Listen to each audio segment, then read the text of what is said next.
Good morning, afternoon and evening for those of you in the Asia Pacific region. Welcome to this VirtualSharp software and 451Group disaster recovery webinar.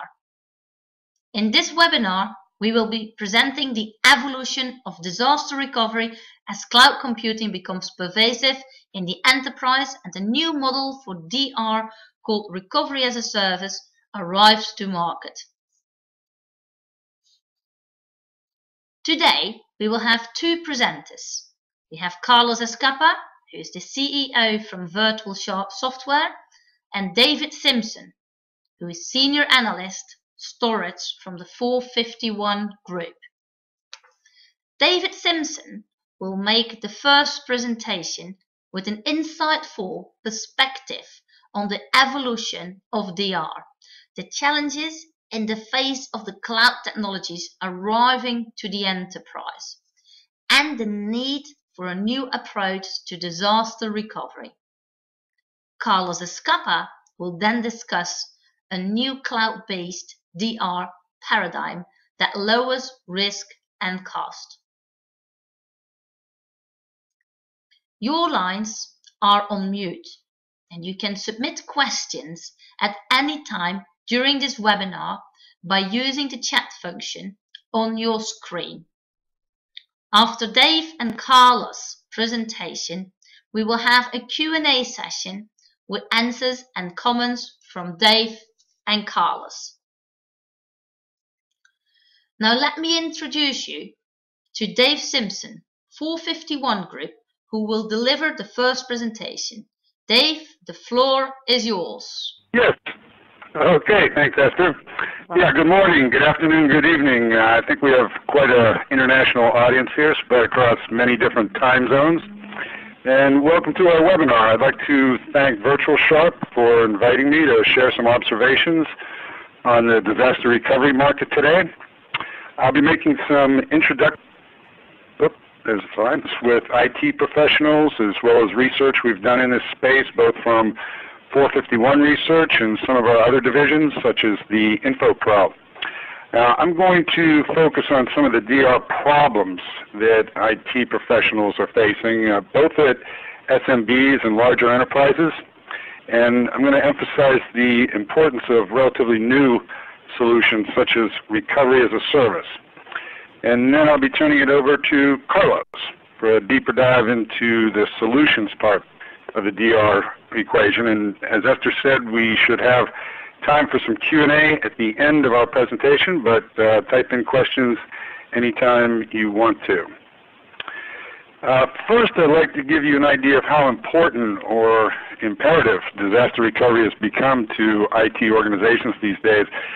This piece of data is from one of the 451 Group's divisions, the InfoPro, which continually does in-depth surveys and interviews with IT professionals. And this is just a general question to get an idea of what the top storage initiatives are for IT managers as we head into 2012.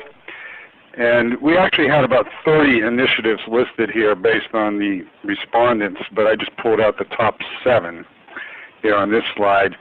And it's not surprising that technology refreshes are top of mind these days because of all the server, storage, networking refreshes going on and the fact that IT budgets are finally beginning to loosen up. But the interesting thing to note on this slide is that the number 2 initiative is disaster recovery. And you can see that DR is about tied with consolidation, which is obviously a key IT trend given the rapid shift toward virtualization. But disaster recovery is a number 2 initiative, and it would have been way down the list just a mere 3 or 4 years ago. And the fact that it's so high on the priority list for IT professionals, I think, is very encouraging because we know that DR strategies could use some renewed attention, and they're obviously about to get it. I should note that this particular question was posed to IT professionals at mid-size enterprises, which the InfoPro defines as companies with 100 million to 1 billion in revenue. And if you look at the responses to the same question about priorities directed at large enterprises, those with more than $1 billion in revenue, and I didn't include that slide, but disaster recovery drops down a bit on the priority list. And the reason for that is that large organizations have already invested huge amounts of money into DR. Often we've seen tens of millions of dollars per year at some of the larger organizations, whereas SMBs have not, in large part because of the cost and complexity traditionally associated with DR and also DR testing. But I think this is about to change, thanks to technologies such as virtualization and what we're going to talk about today, recovery as a service. And that's a good segue into what I'd like to focus on next, which is the state of DR today and the problems we see as we talk to IT professionals. Now, most IT organizations have implemented some form of disaster recovery, although it's often somewhat rudimentary and based on tools available from their backup software vendors or replication vendor. But where they're oftentimes very weak is in DR testing. This statistic is hard to believe, but the typical IT organization only tests its DR once or twice a year, or at best, quarterly. And when we ask IT managers why they don't test more frequently, the answers are almost always the same. It's too expensive, too complex, and or too manual intensive or resource intensive. That's true at the large IT organizations, but it's even more true at SMBs, where IT budgets are much smaller and under a lot more pressure these days. And when we talk to IT professionals about DR, they don't say the following, but we expect it's true. They simply don't think that disasters will hit them, that they're, somehow exempt. So why bother with DR testing? In other words, it's seen as an insurance policy, and many IT organizations won't do anything about it until it's too late. But this is not a healthy situation, because if you don't test your DR plan, you have absolutely no guarantee that data will be recoverable in the event of a disaster, which, by the way, are not limited to rare things like floods, fires, earthquakes, and terrorist attacks. Disasters can result from malicious, often internal attacks that can bring down entire production environments. And you really have to go beyond just testing and ensure or assure that your recovery will work, obviously before the disaster occurs. And ideally, DR should be automated. IT professionals used to be against automation, but these days they really want everything automated.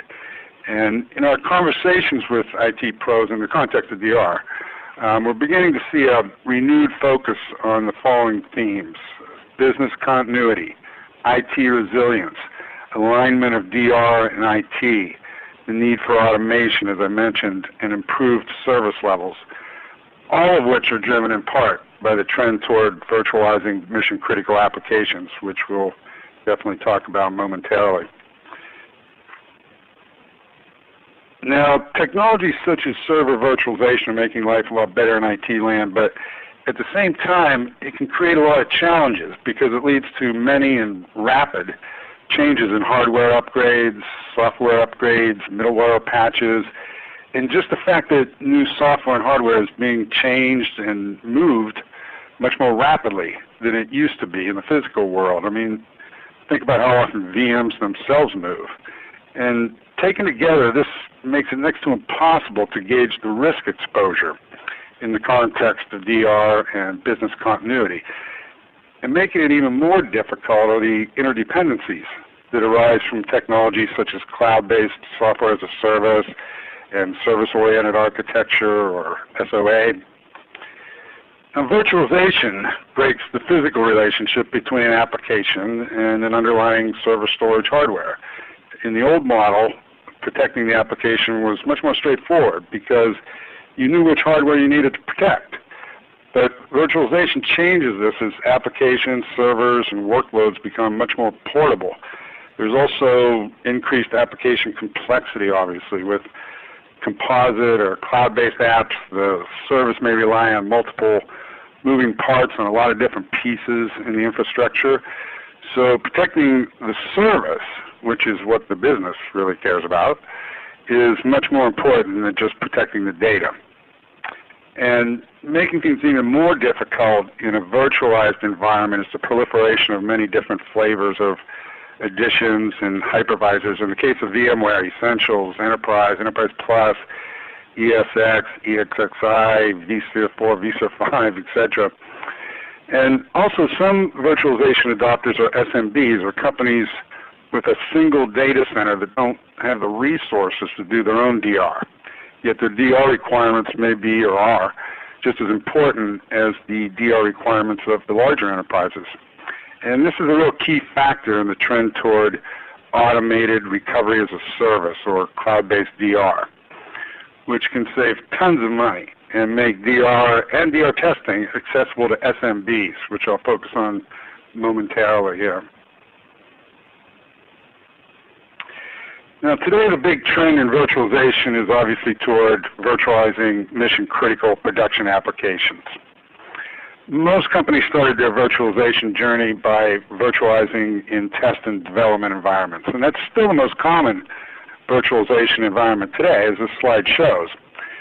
Very early adopters started virtualizing mission-critical apps such as OLTP and e-commerce about 3 or 4 years ago, but today this is really becoming mainstream and it's a major trend. We're also seeing a lot of new apps such as mobility and social apps being deployed under a virtualization first policy.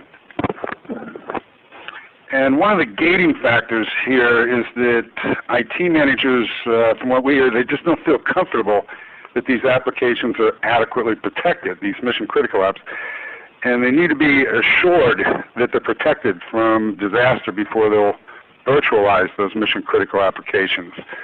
So if you can reassure them that they can test their DR with assurance that they'll have recoverability and be able to make their RPO and RTO requirements, they're going to be much more likely to virtualize their Tier 1 applications. And as the mission-critical apps are virtualized, it's essential that IT organizations focus on things like business continuity, automation, and service improvement. And we need a new paradigm for that, which the cloud provides.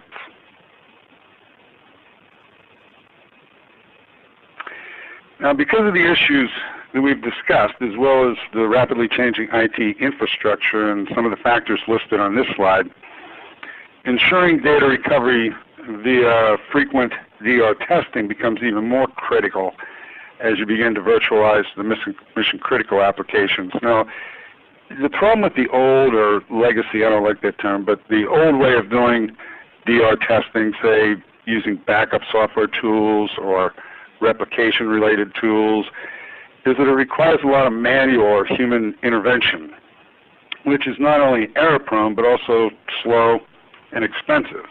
There's a lot of other gotchas in ensuring recovery in the event of a disaster or outage, and these are why the traditional DR, backup replication methods, may fall short in ensuring that you can recover data when you need to. I mean, for one, the sheer amount and rate of growth of data is escalating rapidly, as we all know. And this puts a lot of pressure on the backup software because backup windows are shrinking. And let's face it, backup jobs sometimes fail, and when that happens these days, there's often not enough time to restart them, and the backups can be incomplete or in an unusable state. And despite the rush toward disk-based backup, many IT organizations still back up to tape. And we all know how long it can take to recover from tape, and that tape-based recovery is prone to errors. So because of some of the drawbacks to traditional backup and recovery techniques, we're seeing a strong trend toward replication, which in fact could, to a degree, replace traditional backup methods.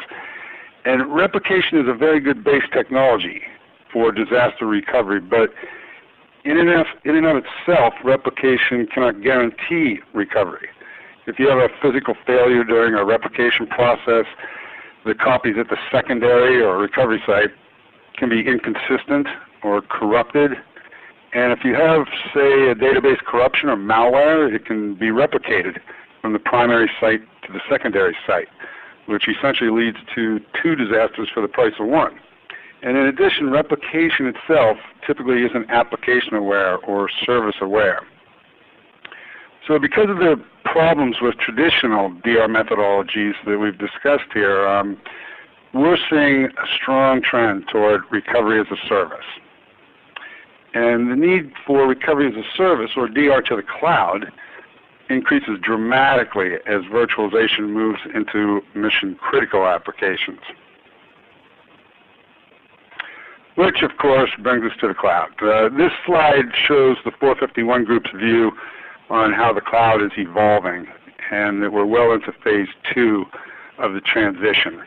And in this context, what's driving cloud-based recovery as a service is that as we move forward in the cloud transition here, DR needs to undergo a radical transformation because clouds are extremely dynamic and existing DR processes often just can't cope with hundreds or certainly thousands of changes, infrastructure changes per month. Traditional DR processes can become obsolete very quickly in these dynamic cloud environments. And existing tools, as I mentioned, the traditional backup, restore, and replication are often not cloud aware, and they're focused primarily on protecting data. But in the cloud area, protection needs to be focused on services, and that really has to encompass all infrastructure elements, including data, applications, hypervisors, the storage arrays, etc. And as the cloud matures, as shown in this slide, we think that storage, particularly disaster recovery, is a really great use case for the cloud, especially for SMBs that may have only one facility or may not have the resources to do DR on their own. SMBs can benefit significantly from cloud-based recovery as a service, oftentimes delivered by a third-party hosting vendor. And this is one of the key driving forces behind the need for recovery as a service, or disaster recovery as a service. We prefer the term recovery as a service. And we think this is just going to be a huge trend this year. Now this slide just shows the key benefits of the cloud based on the 451 Group's end user surveys. You can see that IT flexibility and scaling is just as important as cost reduction. But my point here, in the context of putting DR in the cloud, is that all of these cloud benefits can be applied to disaster recovery via recovery as a service, which we feel is just a key use case for the cloud, whether it's internal private clouds or external hosted clouds. So to wrap up my part of the presentation, based on all the things we've discussed, put together sort of an IT disaster recovery wish list here, because what we think we really need is a cloud-based recovery as a service DR strategy or implementation that enables, of course, number one, low-cost disaster recovery so that SMBs can benefit from it, but also things like automated DR and DR testing, frequent, maybe even hourly or daily DR testing across multiple virtual data centers, a means of guaranteeing or assuring that data will be recoverable in the event of a disaster, and this should also include proactive detection of recovery threats, DR orchestration tools that are fully integrated with hypervisors, replication, storage arrays, backup software, services, and just all the elements of the infrastructure. We also need guaranteed quality of service and enforced or assured recovery point objectives and recovery time objectives. Means of testing DR without disrupting the production site, and automated failover and recovery to or from private or public clouds. So that's sort of a wish list for recovery as a service, which I hope is a good segue into the next part of the presentation. So I would like to turn it over to Carlos Escapa, CEO, deeper dive into solutions. Carlos. All right, thank you very much, Dave, for that insightful presentation. I should explain to the attendees that there's a little bit of coordination, but evidently the 451 Group is acting here independently and providing their own thoughts.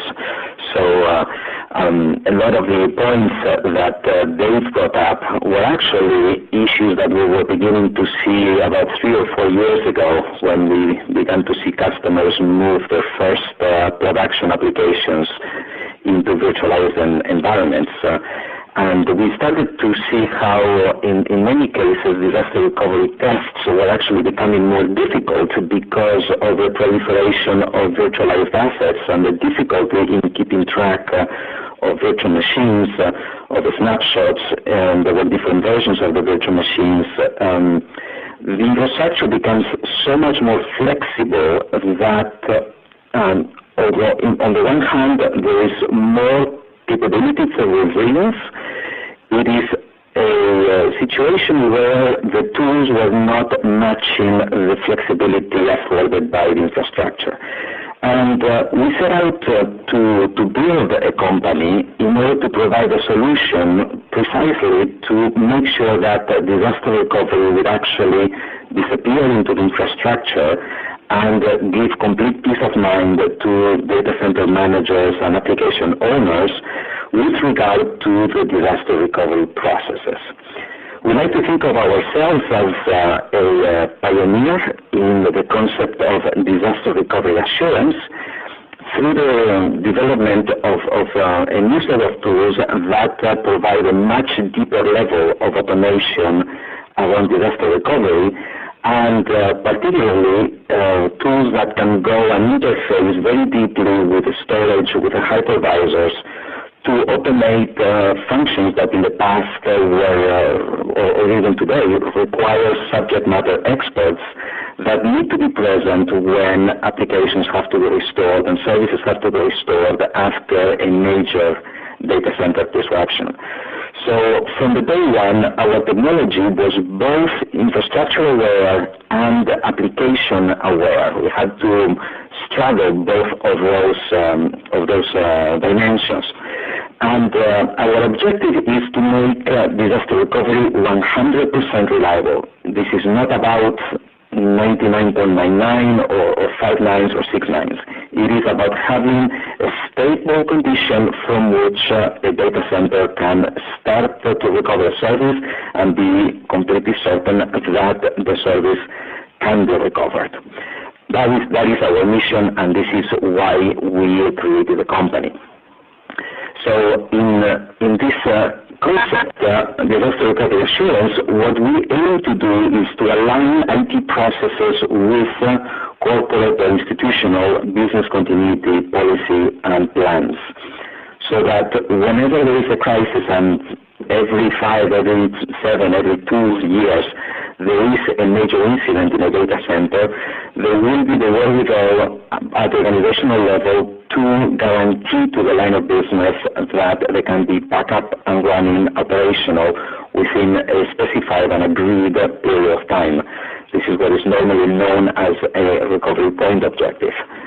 So disaster recovery assurance is very much about making this guarantee through completely automated disaster recovery exercising, and doing this frequently enough that the metrics around recovery can be actually measured and matched against the business requirements.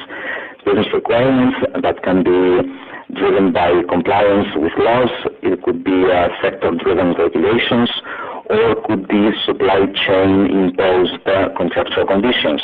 Whatever they happen to be, we actually want, through disaster recovery assurance, to make any guesswork or any straitjackets around disaster recovery SLAs to be a thing of the past, and just allow the infrastructure to adapt itself to the recovery requirements of our customers. We therefore have to elevate the discourse, the discussion about disaster recovery. For the last 30, 40 years that DR tools have existed, the focus has been data, protecting data. And this is something that I would say we have become extremely good at. There is a lot of tools available today to protect data. There is backup, there is replication, there is database utilities, there are clusters, there are CDP solutions. The data is very well protected. But that is not enough. Protecting data is, in fact, a bit of a fallacy, because if the applications and the services needed to exploit the data are not available, it is really of not a lot of use. As a matter of fact, it can create a sense of complacency in an organization to have hundreds and hundreds of tapes, and actually, when a real problem happens in the data center, to be in front of a situation where they could be out of business for many hours or even for several days. It is for this reason that companies try to do disaster recovery testing a couple of times a year.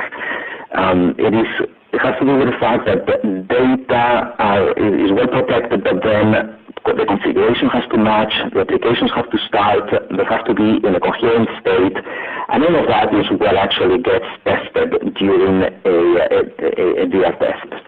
So we want to say that procedures need to be checked, but it is more important than that. Service has to be verified. And if we make disaster recovery a service-oriented methodology, that's how we arrive to disaster recovery assurance. And this is exactly what VirtualSharp has set out to do and to resolve in the market. So most of our customers think of want to tier applications and actually invest the disaster recovery resources depending on the impact, the importance of the application. Normally that would be the BIA, the business impact analysis, that would actually determine what would be the business impact of an outage. And then be able to align DR resources basically in this graph that I'm showing you now. So the more important an application is, the more you would invest in DR, and vice versa. The challenge that most of our customers have is that this is not how their DR looks like. It's more flat, because the disaster recovery time and objectives are determined by the tools instead of being determined by the business needs. So what we have set out to do with our tools is actually to flatten this situation, where we can actually bring down significantly the cost of disaster recovery exercising through automation, and also to provide policy compliance in an automated manner. And this is what we mean by syncing into the infrastructure the disaster recovery exercises. So we actually have the ability to provide a view of recoverability out of a dashboard that both IT and the line of business will understand. And here in front of you, you would have what a dashboard would look like, in which you would have your individual IT services as understood by the line of business.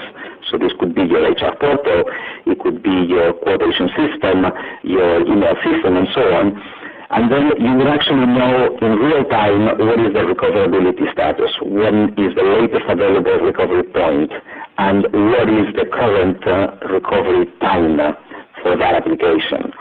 And then in this way, you would actually have a conversation between IT and the line of business, in which they determine if those standards are good enough, if they need to be more stringent, or if they need to be more relaxed because of cost, and so on.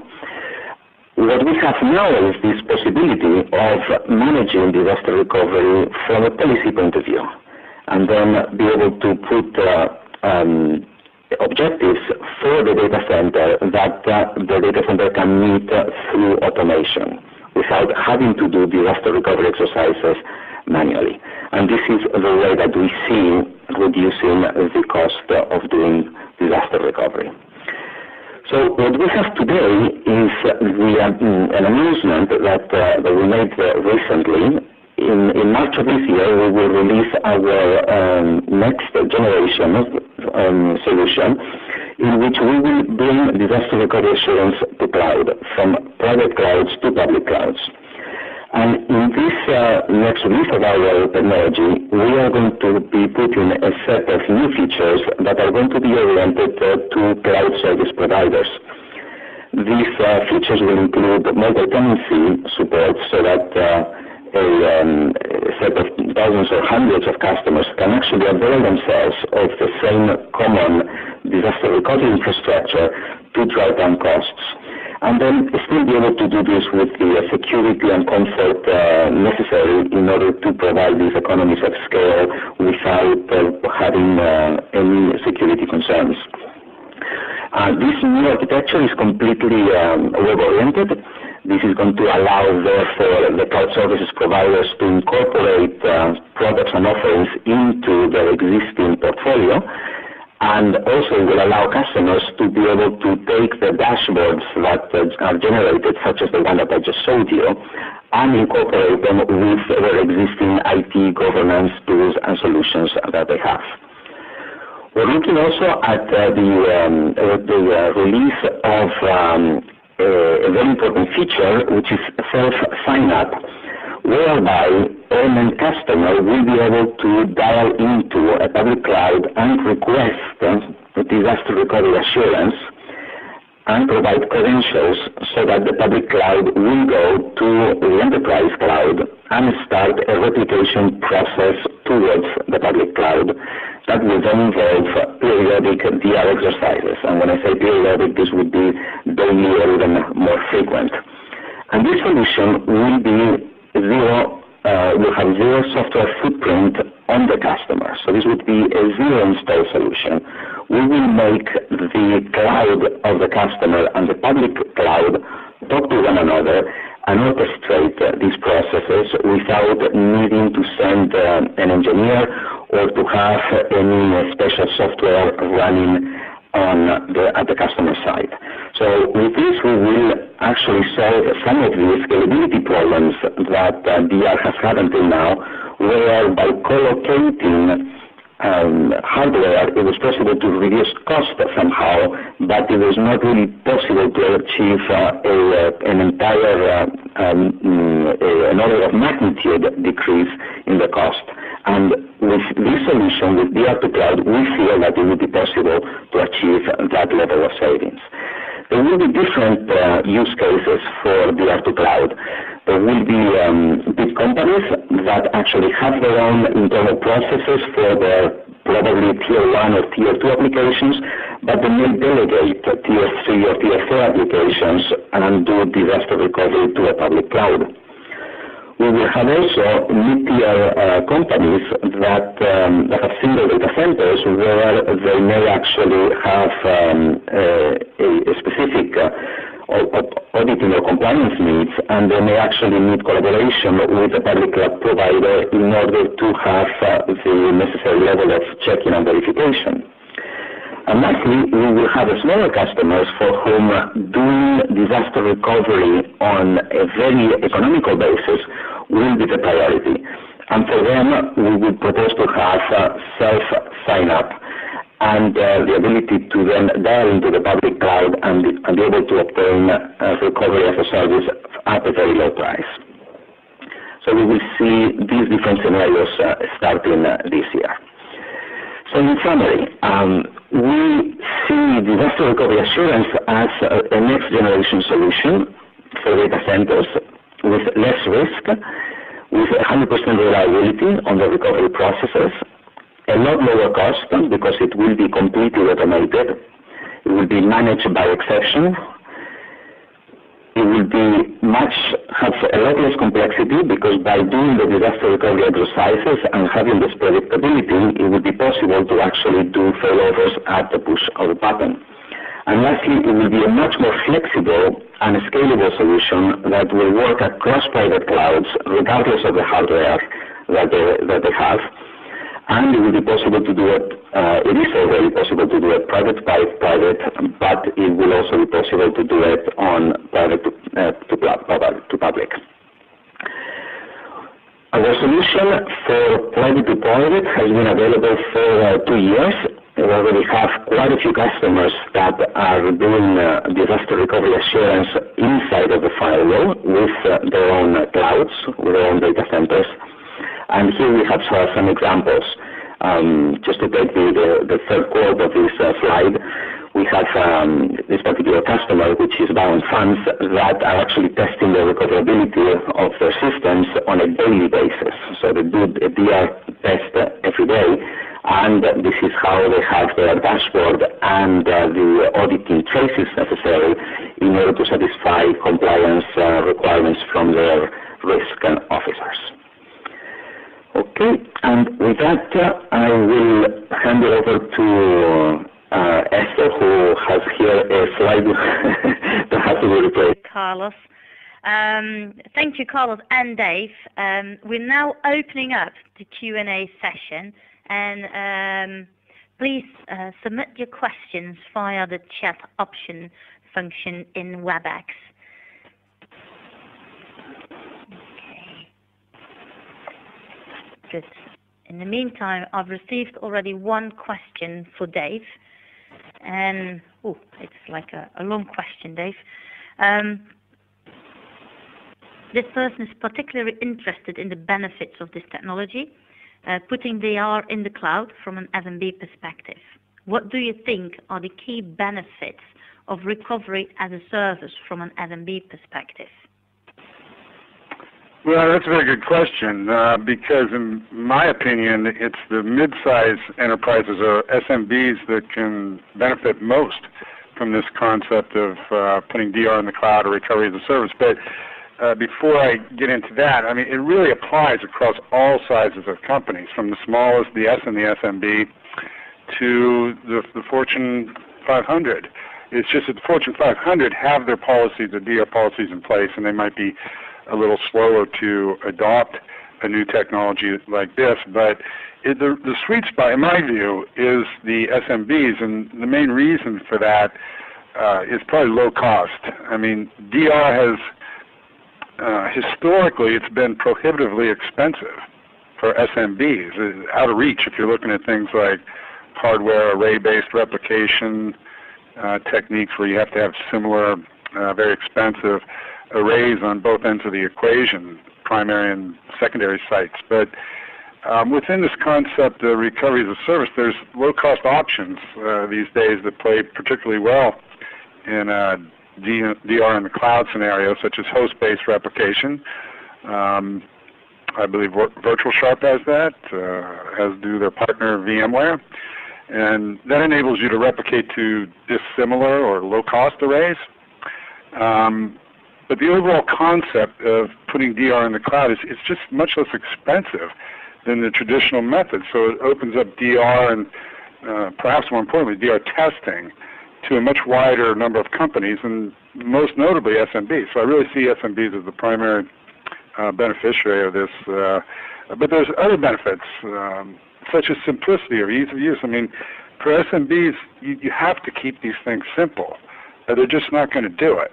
I mean, the fact of the matter is many of them don't do DR testing because it's complex, as I think I mentioned up front.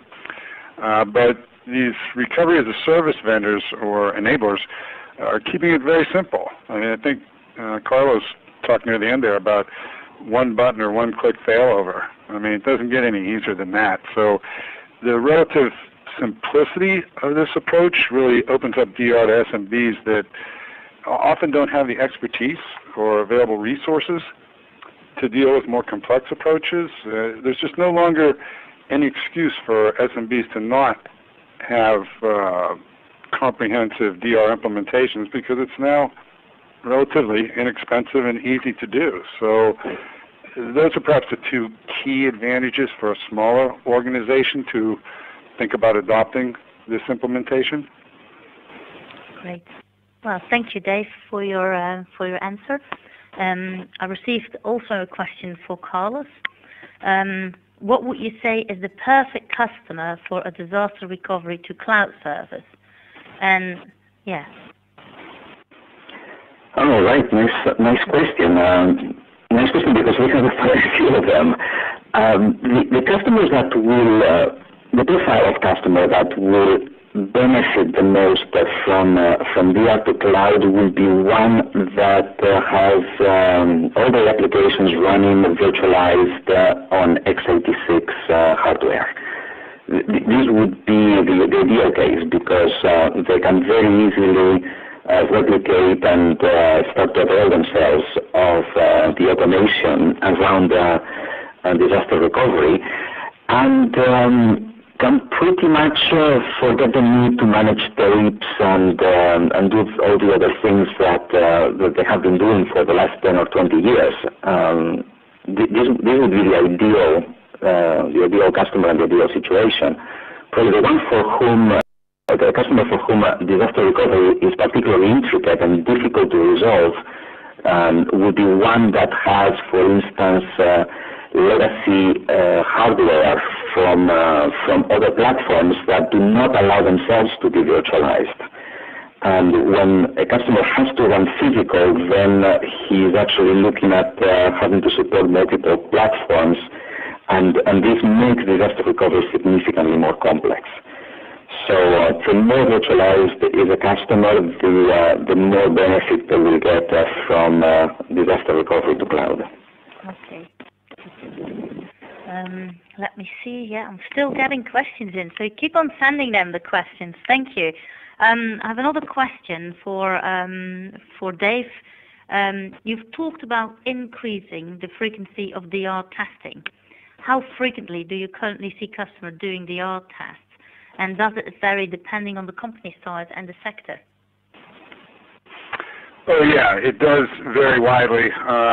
One of our divisions, the InfoPro, has done some research in this area, and what we're seeing is, I might have mentioned this, but it's common to see companies testing only once or twice a year. I mean, we see quarterly sometimes. Now, the really big companies, Fortune 500 or so, or 2,000, may test more frequently. We've seen that. But if you drill down, what we find even there is that they're often just testing pockets of their infrastructure. Say they're doing it monthly.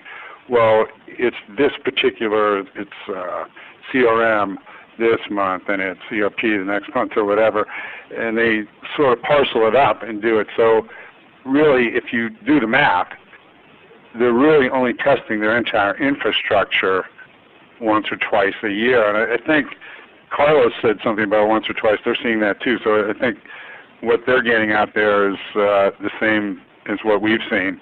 But I would add that we see the ones that are honest with us, and they usually are, we see many companies that don't test their DR at all. Like I said, most of them have DR implementations or strategies, but the testing part very frequently just isn't done at all, and that's particularly true with the SMBs.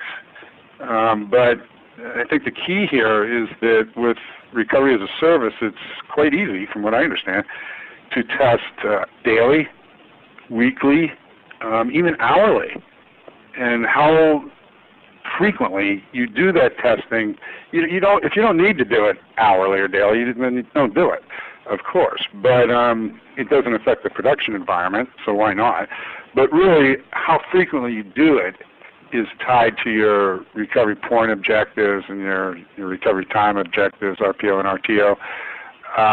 But maybe more importantly, your service level agreements. So it has to be tied into that. I'm not saying that just because you can test hourly or daily now versus twice a year that you should do it. That's not the point. The point is that you can do it in those instances where you need to do it and have a higher level of assurance there. So I hope that answers that one. Okay, good. Thank you. I'm having now a question for Carlos. Does VirtualSharp support both VMware and Hyper-V? We support VMware, and we are developing support for Hyper-V, and we have not announced yet a release date for that. But we're actually collaborating closely. We're actually working with Microsoft Hyper-V Labs in collaboration, and please stay tuned. There will be an announcement on this in a few months. Okay, good. And then I have another one. How successful is recovery as a service in the US today? Do you have some metrics, indicators, and what about Europe? Dave, if you want, I can just answer a little bit and give it over to you. Sure. Yeah, go for it.